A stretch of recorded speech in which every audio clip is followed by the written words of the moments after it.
வணக்கம். Great ventures வழங்கும் லாபம் கமாடிட்டியில் ஜெயிப்பது எப்படி என்பது குறித்து நம் அரங்கத்திற்கு வந்திருப்பவர் கிரேட் வெஞ்சர்ஸ் நிறுவனத்தின் தலைவரான திரு ஹரிஹரன் அவர்கள். கடந்த 10 வருடங்களாக கமாடிட்டி வாணிபத்தில் சிறந்து விளங்குபவர். நேர்களை கமாடிட்டி வாணிபத்தில் இருக்கக்கூடிய உங்களுடைய ஏற்றும் இறக்கங்கள் குறித்து மற்றும் சந்தேகங்கள், விலைக்கேற்ப பொருட்களை வாங்குவது விற்பது என்பது குறித்து உங்களுடைய கேள்விகளுக்கும் சந்தேகங்களுக்கும் பதிலளிக்க இருக்கிறார். நேர்களை நீங்கள் தொடர்பு கொள்ள வேண்டிய தொலைபேசி எண்கள் 04430427777 30632994. வாங்க நிகழ்ச்சி போகலாம். வணக்கம் சார். 2014 வந்து இந்த நிகழ்ச்சி வந்து தொடங்கி இருக்கும். இந்த நிகழ்ச்சி எப்படி போகும் சார்? உங்களுடைய எக்ஸ்பெக்டேஷன் என்ன சார்? நிகழ்ச்சி இந்த சென்ஸ் கமாடிட்டிஸ் பத்தி கேக்குறீங்களா? ரைட். கமாடிட்டிஸ் பொறுத்தவரைக்கும் முதல் ஒரு 2-3 மாதங்கள் ஆரம்பத்தில் இப்போ இந்த ஃபண்ட்ஸ் ரீஅலோகேஷன்ஸ் நடந்துட்டு இருக்கும் கமாடிட்டி மார்க்கெட்ல. ஸோ அந்த ஃபண்ட்ஸ் எல்லாம் உள்ள வந்து செட்டில் ஆகிறதுக்கு இந்த ஜனவரி எண்ட் வரைக்கும் ஆயிடும்.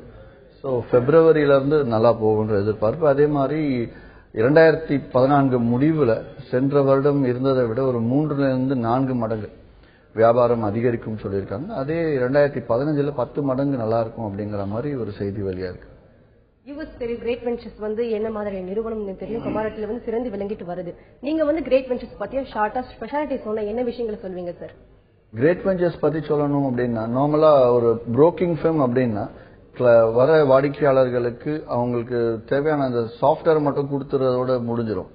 பட் நாங்க வந்து ரிசர்ச் அண்ட் அனாலிசிஸ்ல ரொம்ப ஸ்ட்ராங்கா கிட்டத்தட்ட ஒரு 10 இயர்ஸா இருந்துட்டு இருக்கிறதுனால, ஸோ கிளைண்ட்ஸ்க்கு இந்த மார்னிங் டெய்லி லெவல்ஸ் கொடுக்கறது, அதே மாதிரி இன்ட்ராடே ட்ரேடிங் டிப்ஸ் கொடுக்கறது, அது இல்லாமல் வந்து பேக் ஆஃபீஸில் வந்து அக்ராஸ் இந்தியாவிலே முதல் முறையாக லைவ் பேக் ஆஃபீஸ் அப்படின்னு சொல்லுவாங்க. அதாவது பேக் ஆஃபீஸ் ரிப்போர்ட்னா அவங்க நேற்று செஞ்ச வியாபாரம் இன்னைக்கு என்ன ஆகுது, இன்னைக்கு அது ஒரு லாப நஷ்டம் கணக்கு பார்க்கறது அப்படிங்கிறது நேற்று நைட்டு இரவு முடிந்தது மட்டும்தான் பார்க்க முடியும். ஆனா கிரேட் வெஞ்சர்ஸ் என்ன பண்ணிருக்குன்னா, இன்னைக்கு காலையில இருந்து நடக்கக்கூடிய வியாபாரத்தையும் அந்த கணக்கெடுப்புல எடுத்துட்டு வந்து அதனோட லாப நஷ்டம் புரோக்கரேஜ் எல்லாம் கழிக்க ப்ராப்பரா காட்டுறது. அதே மாதிரி எங்களோட மெயின் மோட்டோ என்னன்னா, மாதம் 10% எங்க வாடிக்கையாளர்களுக்கு லாபத்தை கொடுக்கணும் அப்படிங்கறது மெயின் மோட்டோ. அது கடந்த ஒரு 1.5 ஆண்டுகளாக நல்லாவே பண்ணிக்கிட்டு இருக்கோம். தொடர்ந்து பேசலாம் சார். ஒரு நேயர் லைன்ல இருக்காங்க. வணக்கம் கைல்விழி. வணக்கம் சார். சொல்லுங்க கைல்விழி, சொல்லுங்க சார். சார் இப்போ மினிமம் எவ்வளவு இன்வெஸ்ட்மெண்ட் பண்ணணும் சில்வர் கோல்டு பண்றதுன்னா? கோல்ட் சில்வர்ல நீங்க கோல்டுல மெகான்னு ஒரு கான்ட்ராக்ட் இருக்கு, மினின்னு கான்ட்ராக்ட் இருக்கு. நீங்க மெகா அப்படிங்கிற ஸ்கிரிப்ட் எடுத்தீங்கன்னா குறைஞ்சது ஒரு 2 லட்சம் ரூபாய் வச்சு பண்றது நல்லது. இல்ல நான் மினியில ஃபர்ஸ்ட் ட்ரைனிங் எடுத்துட்டு அப்புறம் அடுத்து மெகாவுக்கு போறேன் அப்படின்னு விருப்பப்பட்டீங்கன்னா ஒரு ஆக்சுவலா தேவையான மார்ஜின் 20,000 தான். ஆனா நான் என்ன சொல்லுவேன், குறைஞ்சது ஒரு 40,000 இல்ல 50,000 வச்சுட்டு மினியில பண்ணுங்க. அதே மாதிரி சில்வர்லயும் மினின்னு இருக்கு. சில்வர் மினிலையும் அதே மாதிரி 40,000-50,000 வச்சுட்டு வியாபாரம் பண்ண சொல்லுவேன். நன்றி சார். கிரேட் வெஞ்சர்ஸ்ல வந்து எந்தெந்த கமாடிட்டிஸ்ல வந்து நீங்க ஸ்பெஷலைஸ் பண்றீங்க? அதாவது குட்ஸ் வந்து எந்தெந்த பொருட்கள் சூஸ் பண்றீங்க சார்? என்னென்ன பொருட்கள் இருக்கு கிரேட் வெஞ்சர்ஸ்ல? அதாவது கமாடிட்டி மார்க்கெட்ல பொதுவா எடுத்தோம்னா எல்லாருக்கும் வாடிக்கையாளர் தெரிஞ்ச விஷயம் தான். என்னென்ன எடுத்தோம்னா 4 வகையான பொருட்கள் இருக்கு. முதல் வந்து தங்கம் வெள்ளி அப்படின்னு சொல்லுவோம், ஆங்கிலத்துல புல்லியன் அப்படின்னு சொல்லுவாங்க. அதுல வந்து அதுக்கு அடுத்து 2வது வகை எனர்ஜிஸ்னா கச்சா எண்ணெயும் இயற்கை எரிவாயுவும். அதுக்கடுத்து 3வது வகை எடுத்தோம்னா அடிப்படை உலோகங்கள், copper, nickel, zinc, let, aluminium. 4வது விவசாய பொருட்கள்.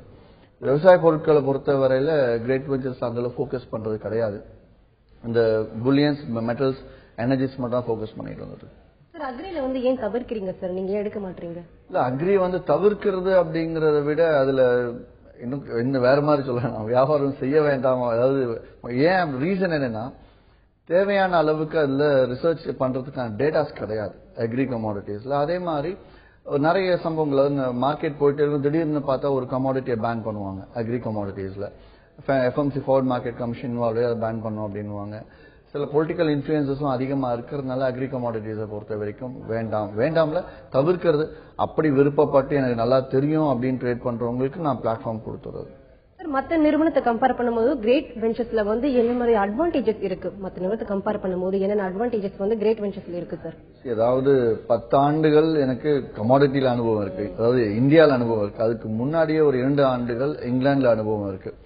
ஸோ அங்க இருந்து இங்க வரும்போது கரெக்டா 2003 கமாடிட்டிஸ் இந்தியாவில வந்தப்ப லைக் இறங்கினதுதான் வந்து லைக் கிரேட் வெஞ்சர்ஸ்ல இறங்கி பண்ண ஆரம்பிச்சது. ஸோ மற்ற இடத்துக்கும் இதுக்கும் என்ன வித்தியாசம்னா, நான் அங்க கத்துக்கிட்டதும் இங்க எக்ஸ்பீரியன்ஸ் வாயிலாக தெரிஞ்சுக்கிற விஷயங்களையும் எல்லாத்துலயும் எனக்கு என்ன கடைசியில கொடுக்குறேன் அப்படின்னா, டெக்னாலஜியை எடுத்துட்டு வந்து கிளைண்ட்ஸ்க்கு இந்த மாதம் 10% அதாவது கஷ்டமே இல்லாம சுலபமா, அதாவது பொதுவா வந்து கமாடிட்டி மார்க்கெட்ல நல்லா சம்பாதிக்கலாம் தெரியும், பொதுமக்களுக்கு நல்லாவே தெரியும். அதே மாதிரி அதை விட ரொம்ப நல்லா விடலான்றதும் தெரியும். சோ இதை நிறைய விடலாம் அப்படிங்கறத தவிர்க்கிறதுக்காக இந்த 10% மாதம் கொடுக்கறதே என்னோட மோட்டோவா வச்சு அதை இன்னைய வரல பண்ணிட்டு எதன் மூலமா பண்றேன், ரிசர்ச் சார்ட், அதாவது இந்த ட்ரேடிங் டிப்ஸ், சார்ட்ஸ், லெவல்ஸ் இதை வச்சு கொடுத்துட்டு இருக்கேன். நல்லா போயிட்டு தொடர்ந்து பேசலாம் சார். கோவில இருந்து ஒரு நேர்ல இருக்காங்க. வணக்கம் மணிகண்டன். வணக்கங்க. பேசலாம் சார். வணக்கம். வணக்கம், சொல்லுங்க மணிகண்டன். ரொம்ப சந்தோஷமா இருக்கு இந்த டிவில பார்த்து. Thanks sir. அதாவது சார், ஓடியன் வந்து நம்ம மார்க்கெட் வந்து 10 மணிக்கு திறக்குதுங்க சார். ஆமா. அப்ப பாத்தீங்கன்னா 9:58 பாத்தீங்கன்னா எம்சிஎக்ஸ் ஸ்பெஷல் செஷன் க்ளோஸ்ட்னு வருது. அப்ப இதுக்கு என்ன அர்த்தங்க? அப்ப அதுக்கு முன்னாடி ட்ரேட் ஆகுதுன்னு அர்த்தங்களா, இல்ல எந்த மாதிரி இவங்க ட்ரேட் பண்றாங்கன்னு கொஞ்சம் தெரியும். அதாவது 9:45க்கு ப்ரீ மார்க்கெட் செஷன் ஸ்டார்ட் பண்றாங்க. 9:55 வரைக்கும் போகும். அந்த 10 நிமிஷத்துல என்ன நடக்கும்னு பாத்தீங்கன்னா, முந்தின நாள் ஜிடிசி ஆர்டர் போட்டிருக்காங்க, ஜிடிடி ஆர்டர், குட் டில் கேன்சல், குட் டில் டேட் சொல்லுவாங்க. அந்த ஆர்டர்ஸ் போட்டிருந்தால் அந்த ஆர்டர்ஸை கேன்சல் பண்றதுக்கு மட்டும் அந்த 1/4 மணி நேரத்துல அலோட் இருக்கு. அதுக்காக தானே தவிர மற்றபடி வந்து அதுல புதுதாக நீங்க ஆர்டரை போடணும் அப்படின்னு நினைச்சாலும் போட முடியாது. சார் வந்து குளோபல் பேஸ்ட் கமாடிட்டிஸ் பண்றீங்களா சார் நீங்க? அதான் இந்த எனர்ஜிஸ், அக்ரி கமாடிட்டிஸ் நம்ம ஒதுக்கிட்டோம்னாலே அடுத்த 3 வகையும் வந்து குளோபல் பேஸ்ட் கமாடிட்டிஸ் தான். அதுதான் பேஸ். என்னோட கோர் கமாடிட்டிஸே அதுதான், புல்லியன்ஸ், பேஸ் மெட்டல்ஸ், எனர்ஜிஸ். எதனால அதை மட்டும் எடுத்து பண்றேன் அப்படின்னா, அக்ராஸ் குளோப், உலக அளவுல எல்லா நாட்டிலையும் ஒரே விலை விற்கக்கூடிய பொருட்கள். தங்கம் எடுத்துட்டோம்னா உலகத்துல இத்தனை %, அதாவது யூஎஸ்ல வந்து 1% ஏறினா இங்கே 1% ஏறி தான் ஆகணும். ஒரே ஒரு சின்ன சிக்கல் என்ன வரும், ரூபாய் டாலருக்கு நிகரான இந்திய ரூபாய் சிறிதளவு ஒரு மாற்றத்தை கொடுத்ததுனால அந்த மாற்றம் மட்டும்தான் இருக்குமே தவிர அந்த கமாடிட்டிக்கான பேஸ் வேல்யூ, கோல்டுக்கான பேஸ் வேல்யூ அப்படிங்கிறது உலக அளவில் ஒன்னா தான் இருந்துட்டு இருக்கும். அதே மாதிரி தான் கச்சா எண்ணெய், இயற்கை எரிவாயு. கச்சா எண்ணெய் வந்து யூஎஸ்ல இன்னைக்கு $92.67 அப்படின்னா இங்கே 92.67 இன்டூ எத்தனை ரூபாய் மதிப்பு என்னவோ 61.90 நினைக்கிறேன். அதை போட்டுட்டு நம்ம கன்வெர்ட் பண்ணி பார்த்துக்கோங்க. மேலும் விரிவா பேசலாம். அடுத்து ஒரு நேர் லைன்ல இருக்காங்க. வணக்கம் ராஜு. வணக்கம் மேடம், நான் ராஜு பேசுறேங்க. மேடம் இன்னைக்கு கரண்ட் என்ன இருக்கு, என்ன யூஎஸ் டாலர் என்ன மாதிரி இருக்கும் அப்படிங்கறது கொஞ்சம் டீடைல்ஸ் சொன்னாங்கன்னா பரவாயில்ல. Thank you madam. ராஜு, இன்னைக்கு வந்து கமாடிட்டி ட்ரேடிங் குறித்து கேட்டுட்டு இருக்கோம். அது குறித்து சந்தேகங்கள் இருந்தா கேளுங்க. கமாடிட்டி ட்ரேடிங்களா, கரன்சி பத்தி ஒரு இன்ஃபர்மேஷன் கொடுக்கல மேடம் நாளைக்கு. Thank you madam. தேங்க்யூ. ஓகே. அதாவது இன்னைக்கு வந்து மார்க்கெட் நேற்று $61.90 முடிவடைஞ்சிருக்கு.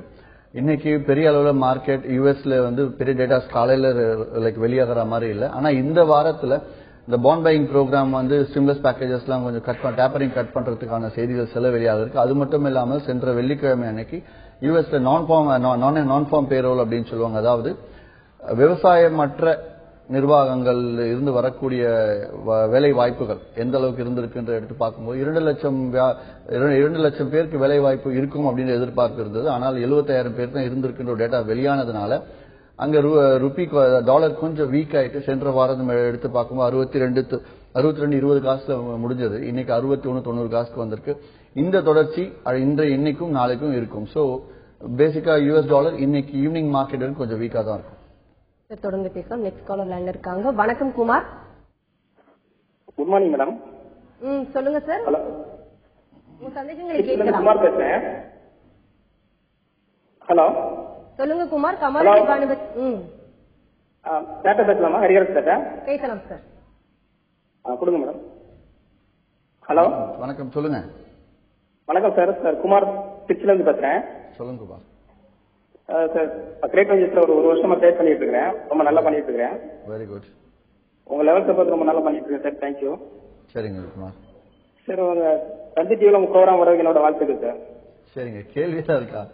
ரொம்ப நன்றி. சொல்லுங்க. லெவல் பார்த்து பண்ணிட்டு இருக்கேன். லெவல் 10:30 உங்க லெவல் வருது.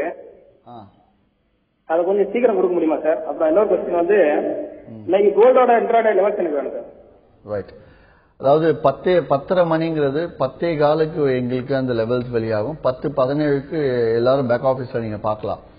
அதுக்கு முன்னாடி கொடுக்க முடியாது. ஏன்னா 10ல இருந்து 10:15 நடக்கக்கூடிய வியாபாரத்தை வச்சுதான் அந்த அளவுகளை நான் கொடுக்கறதுனால 10:15 மேல கொடுப்போம். ஆனால் நீங்க அதை 1 மணி வரைக்கும் 1 மணிக்குள்ள உங்களுக்கு ட்ரேடிங்கே முடிஞ்சது. தாராளமா 2 மணி நேரத்துல ஈஸியா அதை பார்த்து முடிக்கலாம். அந்த அளவுகள் 10:15 தான் வருங்கிறது. இன்னைக்கு கோல்டு அண்ட் சில்வர் அளவுகள் எடுத்தோம்னா தங்கம் பிப்ரவரி கான்ட்ராக்ட் 29,033 முடிவடைஞ்சிருக்கு வெள்ளிக்கிழமை அன்னைக்கு. இன்னைக்கு மார்க்கெட் ஏறும் அப்படிங்கிற எதிர்பார்ப்பு இருக்கு. காலையில 29,052க்கு மேல போச்சுன்னா தாராளமா பை பண்ணுங்க. முதல் டார்கெட் 29,132, இரண்டாவது டார்கெட் 29,230. இதே வந்து 28,922 கீழே போனா மட்டும்தான் ஷார்ட். அதனால நீங்க அது வரைக்கும் வெயிட் பண்ண, அதுக்கு முன்னாடி செல்லிங் போகக்கூடாது. 922 கீழே ஷார்ட் போனீங்க அப்படின்னா முதல் டார்கெட் 28,873, இரண்டாவது டார்கெட் 28,712. உங்களுக்கு தேவையான 5,000 புரோக்கரேஜ் எல்லாம் போக 5,000 வரும்போது நீங்க லாபத்தை எடுத்துட்டு வெளியாகிறது நல்லதுன்னு சொல்லுவோம். நன்றி. தொடர்ந்து பேசலாம் சார். நெக்ஸ்ட் காலர் லைன்ல இருக்காங்க. வணக்கம் சதீஷ். வணக்கம் மேடம். சொல்லுங்க சதீஷ், கமாடிட்டி வாணிபத்தில் இருக்கக்கூடிய உங்களுடைய ஐயங்களை கேட்கலாம். சார் க்ரூட் ஆயில் லெவல் சொல்லுங்க சார். க்ரூட் ஆயில் லெவல்ஸுங்களா? ஃபைன். கச்சா எண்ணெய் $5,704 முடிவடைஞ்சிருக்கு ஜனவரி கான்ட்ராக்ட். கச்சா எண்ணெயை பத்தி ஒரு சின்ன செய்தி. நான் ஃபார்ம் பேரோல் டேட்டா வெளியானதுனால விலைவாய்ப்பு விகிதங்கள் குறைஞ்சிருக்கு அங்க யூஎஸ்ல. அதனால வந்து கச்சா எண்ணெயோட தேவைப்பாடுகள் குறையும்ன்ற எதிர்பார்ப்புல வெள்ளிக்கிழமை கச்சா எண்ணெய் குறைஞ்சிருக்கு. மேலும் இன்னைக்கும் அதோட தொடர்ச்சி கொஞ்சம் இருக்கும். இருந்தாலும் இன்னைக்கு இன்ட்ராடேல பை லெவல் பாத்தீங்கன்னா 5,737க்கு மேல போச்சுன்னா தான் நீங்க பை பண்ணணும். முதல் டார்கெட் 5,760, இரண்டாவது டார்கெட் 5,815. நம்ம செல்லிங் மார்க்கெட் கொஞ்சம் வீக் ஆகுன்ற எதிர்பார்ப்புல இருக்கிறதுனால 5,687 கீழே போச்சுன்னா தாராளமா செல்லிங் போகலாம். முதல் டார்கெட் 5,659, இரண்டாவது டார்கெட் 5,613. நன்றி சார். மக்கள் மத்தியில வந்து கிரேட் வெஞ்சர்ஸ் பத்தி என்ன ஃபீட்பேக் இருக்கு சார்? என்ன மாதிரி ட்ரேடர்ஸ் வந்து என்ன மாதிரி ஃபீட்பேக் எதிர்பார்க்கறாங்க, எப்படி இருக்கு சார்? கிரேட் வெஞ்சர்ஸை பொறுத்த வரைக்கும் அந்த எனக்கு இன்னும் பார்த்தோம்னா ஒரு 40-45% தான் வந்து உபயோகப்படுத்துறாங்க இன்னும் கிரேட் வெஞ்சர்ஸ். இன்னும் நிறைய பேர் கமாடிட்டிஸ் கிரேட் வெஞ்சர்ஸ் வந்து ரீச் ஆகல. மோரலஸ் ஒரு 18,000 வாடிக்கையாளர்கள் இருக்காங்க இன்னைக்கு தேதிக்கு எங்களுக்கு. ஸோ இது மேலும் ஒரு 40-50,000க்கும் போறதுக்கான சான்சஸ் இருக்குன்றதா எங்களோட மோட்டோ. எந்த அளவுக்கு யூஸ் பண்றாங்க அப்படின்னா இப்ப ஒரு நேர் கேட்டிருந்தார் 10:30 மணிக்கு அளவுகளை 10:15 கொடுக்க முடியுமா அப்படிங்கிறது. ஆனால் 10:15 கொடுக்கறது அக்ராஸ் இந்தியா, அதாவது காஷ்மீர் டு கன்னியாகுமரி எடுத்தோம்னா கிரேட் வெஞ்சர்ஸ் தான் ஒரே நிறுவனம் அந்த அளவுகளை கொடுக்கறது. அதுவும் 10:15 மணிக்கு கொடுத்துறது. பொதுவாக ஒரு நல்ல ட்ரேடர்னு யாரை சொல்லுவோம் அப்படின்னா, ஒரு மார்னிங் உட்காரும் போதே டைரக்ஷன் தெரிஞ்சுட்டு அப் ட்ரெண்டா டவுன் ட்ரெண்டா தெரிஞ்சு ட்ரேட் பண்றது. அடுத்தது என்ட்ரி எங்க வாங்கணும், அடுத்தது எக்ஸிட், டார்கெட் என்ன, அதுக்கு அடுத்தது ஸ்டாப் லாஸ். இது 4ம் முன்கூட்டியே தெரிஞ்சு பண்றது ரொம்ப கஷ்டம். ஆனா கிரேட் வெஞ்சர்ஸ் அந்த 10:15 அளவுகள்ல ரொம்ப சுலபமா அதை கொடுத்துறதுனால மக்கள் லாபம் எடுக்கிறதுங்கிற ரெண்டாவது, முதல் நஷ்டம் அப்படிங்கிறது பெரிய அளவுல அவாய்ட் ஆகுது. தொடர்ந்து பேசலாம் சார். ஈரோட்ல இருந்து ஒரு நேர் லைன்ல இருக்காங்க. வணக்கம் கைலாஷ். வணக்கம் மேடம். சொல்லுங்க கைலாஷ், கமாடிட்டி வாணிபத்தில் இருக்கக்கூடிய உங்கள் சந்தேகங்களை கேட்கலாம். கேட்கலாம். சொல்லுங்க. வணக்கம் சார். வணக்கம், சொல்லுங்க. வணக்கம் சார். நாங்க ஈரோட்ல இருந்து சார். சொல்லுங்க. உங்க ஈரோடு பிரான்ச்ல தான் சார் ஆஃபர் வச்சிருக்கேன். லாஸ்ட் 1 இயரா பரவாயில்ல சார். எல்லா லெவல்ஸ் எல்லாமே சூப்பரா இருக்கு. எல்லாம் நல்லா பண்ணிட்டு இருக்கோம் சார். சார் இந்த ஜிங்க்குடைய லெவல்ஸ் என்ன லெவல்ஸ்? ஜிங்க்குங்க சார். ஜிங்க் லெவல்ஸ் வேணுங்களா? ஜிங்கை பொறுத்தவரையில இன்னைக்கு மார்க்கெட் பேஸ் மெட்டல்ஸை பொறுத்த வரைக்கும் சொல்லணும்னா இந்தோனேஷியால காப்பர் நிக்கலுக்கான எக்ஸ்போர்ட்டை பேன் பண்ணிருக்காங்க. அதனால பேஸ் மெட்டல்ஸ் இன்னைக்கு கொஞ்சம் அப் ட்ரெண்ட்ல இருக்கும். அந்த வகையில ஜிங்க் இன்னைக்கு எடுத்தோம்னா $125.60 முடிவடைஞ்சிருக்கு வெள்ளிக்கிழமை இன்னைக்கு. இன்னைக்கு $125.85 மேல ஏற ஆரம்பிச்சுன்னா பை பண்ணுங்க. முதல் டார்கெட் 126.30, இரண்டாவது டார்கெட் 127 எதிர்பார்க்கலாம். அதே வந்து மார்க்கெட் டவுன் ட்ரெண்ட் அப்படின்னா 125 கீழே தான் ஷார்ட்டே போகணும். முதல் டார்கெட் 124.70, இரண்டாவது டார்கெட் 123.70. ஸோ 124.70க்கு மார்க்கெட் பிரேக் ஆச்சுன்னா ₹1 கிடைக்கிறதுக்கு வாய்ப்பு இருக்கு. தொடர்ந்து பேசலாம். அடுத்து ஒரு நேர் லைன்ல இருக்காங்க. வணக்கம் முத்துக்குமார். வணக்கம் மேடம். சொல்லுங்க முத்துக்குமார், உங்க கேள்வி என்னன்னு கேட்கலாம். மேடம் சார் நிக்கல் எப்படிங்க மேடம்? 2 இயர் லோ இருக்கு. சரி, அதான் பை பண்ணலாமான்னு கேட்கலாம் மேடம். நிக்கல் இன்னைக்கு பை ட்ரெண்ட்ல தாங்க இருக்கும். ஏன்னா இந்தோனேஷியால நிக்கல் அவர் வந்து எக்ஸ்போர்ட் பண்றதை பேன் பண்ணியிருக்காங்க. அதனால டிமாண்ட் இருக்குன்ற எதிர்பார்ப்புல நிக்கல் இன்னைக்கு மார்னிங் ஏறணும். அந்த வகையில நிக்கல் $851.40 முடிவடைஞ்சிருக்கு வெள்ளிக்கிழமை இன்னைக்கு. இன்னைக்கு 851.95க்கு மேல தாராளமா ஓப்பனிங்ல ஏறதுக்கு சான்ஸ் இருக்கு. 7 நாள் உடனே பை பண்ணுங்க. முதல் டார்கெட் 858.90, இரண்டாவது டார்கெட் 866.40. ஸோ மார்க்கெட் இறங்குறதுக்கு சான்சஸ் கம்மி தான். இருந்தாலும் சொல்றேன் 841.25 கீழே செல்லிங் போகலாம். முதல் டார்கெட் 837.50, இரண்டாவது டார்கெட் அதை பிரேக் பண்ணி 823க்குலாம் போறதுக்கு சான்ஸ் இல்லை. ஸோ மார்க்கெட் இன்னைக்கு பை ட்ரெண்ட் ஹோப்ல இருக்கலாம். 2013 வந்து கோல்ட் அண்ட் சில்வர் ரேட் வந்து ரொம்ப இறங்கி இருக்கு. 2014 ஸ்டார்டட்ல வந்து எப்படி இருக்கும், எக்ஸ்பெக்டேஷன் என்னவா இருக்கும் சார் இந்த கோல்ட் அண்ட் சில்வருக்கு? 2013 வந்து ப்ராப்பர் டவுன் ட்ரெண்ட், கிட்டத்தட்ட வந்து 24% ஒரே 29% ஒரே வருடம் இறங்கினது. கடந்த 32 ஆண்டுகள் இல்லாத அளவுக்கு இறக்கும் வீழ்ச்சி அது. அந்த வீழ்ச்சிக்கு காரணம் அமெரிக்க பொருளாதாரம் ரெக்கவரி ஆயிட்டு இருக்கிறதுனால தான். இது வந்து இங்க கடைசி ஒரு 2 வாரங்கள், டிசம்பர் மாதம் கடைசி 2 வாரங்கள் எடுத்து பார்த்தோம்னா இன்னும் நல்லா இறங்க ஆரம்பிச்சது. ஏன்னா கையிருப்பு வச்சவங்க எல்லாம் விற்க ஆரம்பிச்சாங்க. இந்த வருடம் தொடக்கத்துல மார்க்கெட் அப் ட்ரெண்ட்ல இருந்தது. என்ன ரீசனா, இந்த பாண்ட் பையிங் ப்ரோக்ராம்ல இன்னும் கொஞ்சம் சிக்கலா இருந்தது. அது இல்லாம நான் ஃபார்ம் பேரோல் கொஞ்சம் வீக்கா இருந்தது. அது இல்லாம அதுக்கு இது அன்எம்ப்ளாய்மெண்ட் டேட்டா கொஞ்சம் வீக்கா இருந்தது. இது ரெண்டுத்தையும் பேஸ் பண்ணி மார்க்கெட் கொஞ்சம் கோல்டு ஏற ஆரம்பிச்சது. ஆனால் இந்த வருடம் மொத்தமாக எடுத்து பார்த்தால் சென்ற வருடம் டிசம்பர் 31ஆம் தேதிக்கும் இந்த வரப்போற வருடம் இந்த வருடம் டிசம்பர் 31 வரைக்கும் எடுத்து பார்த்தோம்னா கிட்டத்தட்ட 18-19% சரிவு தான் இருக்கு அப்படின்னு சொல்லியிருக்காங்க. அந்த வகையில் கோல்டும் இறங்கணும், சில்வரும் இறங்க தான் செய்யணும். ஆனால் இந்த வாரம் ஸ்பெசிபிக்கா தங்கம் வந்து ஏறுவதற்கு வாய்ப்பு இருக்கு. அதனால நம்ம இந்த வீக்கை பத்தி பேசும்போது அப் ட்ரெண்ட்ல இருக்கு. நல்லது, தொடர்ந்து பேசலாம் சார். அடுத்து ஒரு நேர்ல இருக்காங்க. வணக்கம் சுரேஷ் சார். வணக்கம் சார். சொல்லுங்க சுரேஷ், உங்க கேள்வி என்னன்னு சத்தமா கேளுங்க. நான் நாமக்கல் பேசுறேன் சுரேஷ். என்னோட கேள்வி என்ன, சில்வர் வந்து 45,500 வந்து மார்ச் மாச கான்ட்ராக்ட் வந்து லாங் இருக்கு, அது கண்டினியூ பண்ணலாமா இல்ல இந்த வீக்ல ஏதாவது நம்ம டார்கெட்டுக்கு மேல வர்றதுக்கு வாய்ப்புகள் இருக்கா? 45,200 லாங் இருக்குங்களா? Yes sir. ரைட். ஆக்சுவலா 44,824 மார்ச் கான்ட்ராக்ட் வெள்ளிக்கிழமை அன்னைக்கு முடிவடைஞ்சிருக்கு. அதே இன்னைக்கு ஸ்பெசிபிக்கா எடுத்து பார்த்தோம்னா 44,868க்கு மேல காலையில ஓபனிங்ல ஏறும். தாராளமா பை பண்ணுங்க. ஆல்ரெடி நீங்க பொசிஷன் ஹோல்ட் பண்றாலும் வெயிட் பண்ணுங்க. முதல் டார்கெட்டே 45,174 இருக்கிறதுனால நீங்க 45,200 லாங் வச்சிருக்கீங்க.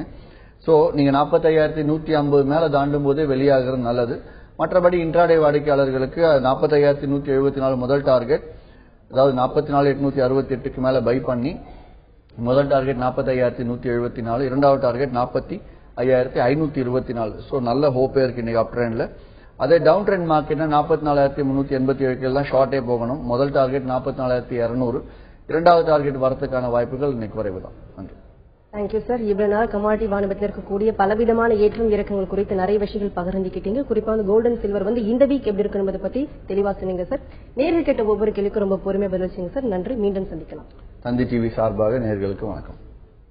கிரேட் வெஞ்சர்ஸ் வழங்கும் லாபம் கமாடிட்டியில் ஜெயிக்கலாம் வாங்க நிகழ்ச்சிக்கு இன்று நம் அரங்கத்திற்கு வந்திருப்பவர் கிரேட் வெஞ்சர்ஸ் நிறுவனர் திரு ஹரிஹரன் அவர்கள். கமாடிட்டி வாணிபத்தில் இருக்கக்கூடிய பலவிதமான ஏற்றம் இறக்கங்கள் குறித்து அவர்கள் சொன்ன பலவிதமான தகவல்கள் உங்களுக்கு ரொம்பவே பயனுள்ளதாக அமைஞ்சிருக்கும். மீண்டும் சந்திப்போம். வணக்கம்.